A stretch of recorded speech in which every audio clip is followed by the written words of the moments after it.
नमस्कार साथियों, स्वागत है आप सभी का हमारे YouTube चैनल में। साथियों, आज की इस वीडियो में हम लोग बड़ा ही इंपॉर्टेंट टॉपिक पर चर्चा करने वाले हैं।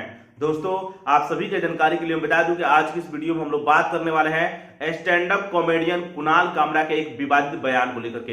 हाल ही में उन्होंने एक विवादित बयान दे दिया है अपने शो के दौरान, जिसको लेकर के पूरी राजनीति गरमाई हुई है। इसी के बारे में हम लोग जानने का प्रयास करेंगे कि आखिर में उन्होंने अपने बयान में क्या कहा है शो के दौरान। मैं रिसर्च पेपर लेकर के आया हूं।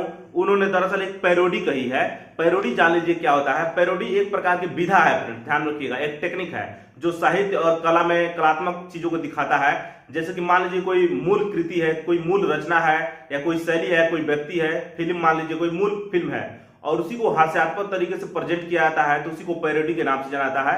हास्यास्पद तरीके से या ध्यान आकर्षित करने के लिए किया जाता है या आलोचना करने के लिए किया जाता है, उसी को पैरोडी के नाम से जाना जाता है। जैसे कि आप सभी को जान करके हैरानी होगी कि कुणाल कामरा ने अपने शो के दौरान कहा, हैबिटेट स्टूडियो जो है खार इलाके में मुंबई के, वहीं पर वो शो हो रहा था, वहीं पर उन्होंने कहा, ठाणे की रिक्शा, चेहरे पर दाढ़ी, आंखों पर चश्मा, हाय मेरी नजर से तुम देखो गद्दार नजर वो आए। एक तरीके से उन्होंने गद्दार कहा है। किनको? तो एकनाथ शिंदे को। आप सभी को पता होगा कि 2022 में क्या हुआ था, तो शिवसेना गुट में विभाजन हुआ था, विद्रोह किए हुए थे कौन? तो एकनाथ शिंदे, उसके बाद अलग शिवसेना बनाए हुए। तो ये चीज आप लोगों को पता होगा। उद्धव ठाकरे से भी अलग हो गए।